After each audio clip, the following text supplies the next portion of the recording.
el cajón espiritual y el cajón de muerto. Este es un tema de suma importancia, ya que realmente no se podría hacer ninguna ceremonia sin los respectivos cánticos. Claro está que cada cántico tiene su función predeterminada y especifica. Casi el total de los cánticos que se entonan son para dar regocijos a las deidades y para hacer los llamados correspondientes. Eso nos da como mayomberos mayor fuerza en la moyuba y a la ceremonia que se está realizando en ese momento.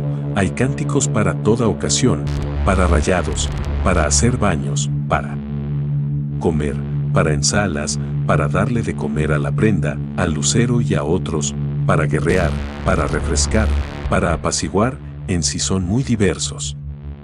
Recordemos antes que nada que los cajones o tambores fue lo único que los congos podían tener abiertamente. La música tanto en el palo mayombe como en la yoruba se podían cantar sin restricción alguna. Eso fue hasta que los amos se dieron cuenta para qué era y para qué servían esos cánticos. En Venezuela existen varios grupos dedicados al toque del cajón para el muerto y el cajón espiritual. Las diferencias radican en el tipo de canto y culto específico al que se le está dando la música, y la similitud radica en que esas mismas entidades fundamentadas o no mantienen relación directa o indirecta con raíces africanas. ¿Qué es el cajón espiritual? Son los cantos que se hacen en honor a los espíritus de las deidades corrientes, africanos, indios, chamarreros, etc., para agradecer un favor, para resolver una situación y también como celebración. No deberían llamarse cajón, sino más bien toques espirituales, pues la caja como tal pertenece al conjunto de instrumentos de la percusión conga o bantú. ¿A quién se le pregunta para dar cajón? Se le pregunta a la prenda del padrino, a Orumila, al santo o al espíritu dependiendo de la corriente en donde se encuentra la persona. ¿A quién se le da el toque espiritual? Se le da a los difuntos que no están fundamentados, familiares, espíritus de la corte negra o blanca, india, médica, chamarrera, etc., y en general a cualquier entidad protectora siempre y cuando no constituya un fundamento de palo. En estos casos se toca al ritmo del guaguancó, rumba sangueo o al ritmo correspondiente de la región originaria de la entidad. Y no solo con el cajón, también puede ser tocado con instrumentos propios de la cultura. ¿Qué se necesita para dar un cajón espiritual? Después de convocada la ceremonia, antes de comenzar, el dueño del portal o bóveda pide permiso a sus entidades, prepara una mezcla de flores, agua florida, cascarilla, etc., que coloca al pie del altar o bóveda, y en ella todos los asistentes a la reunión se lavan las manos para limpiarse de impurezas energéticas, se ponen flores, frutas, dulces y las comidas que le gustaban a los difuntos, ron cocuy, aguardiente, anís, vino y las fotos e imágenes de los difuntos. ¿Cómo se desarrolla un toque? Comienza después de la limpieza y se canta en castellano, se empieza con canciones para el Santísimo y se sigue con cantos a las diferentes cortes, se hacen llamadas o pullas y se espera a que bajen los espíritus y en especial al espíritu principal a quien se le está haciendo la fiesta. Luego se hace un brindis en honor a las entidades. Este brindis se hace con la bebida propia del altar. Después, cuando ya se han retirado, las personas van nuevamente a limpiarse con la mezcla. El cajón de palo.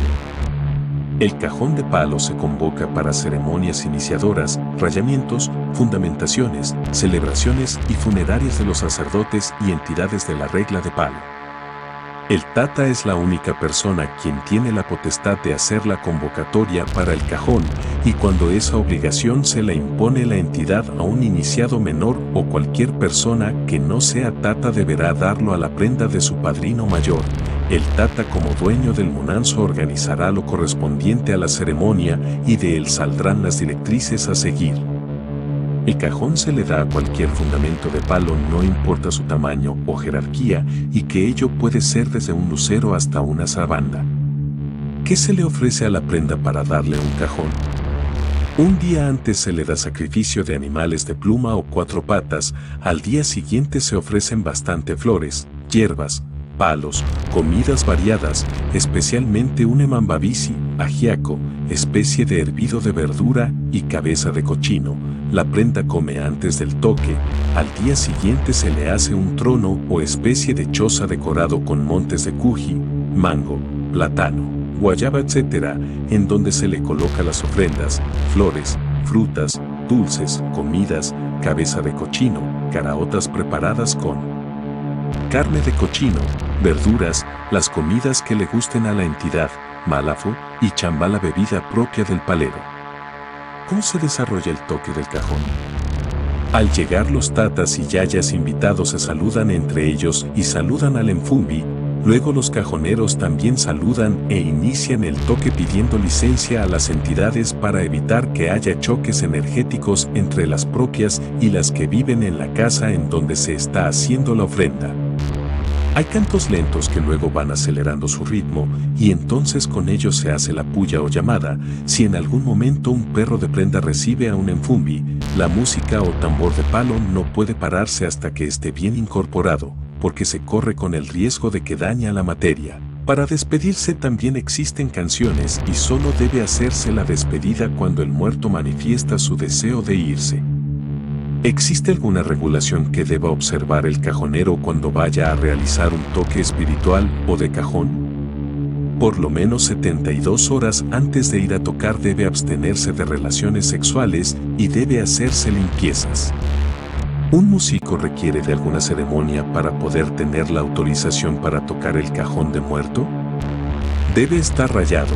Desde luego tener conocimientos de percusión y conocer los distintos cantos y rezos para llamar a las entidades. Formalmente no existe ninguna ceremonia de consagración para el cajón, ni tampoco una ceremonia en donde se laven las manos para poder tocarlo. Basta con por lo menos estar rayado y contar con el permiso del muerto.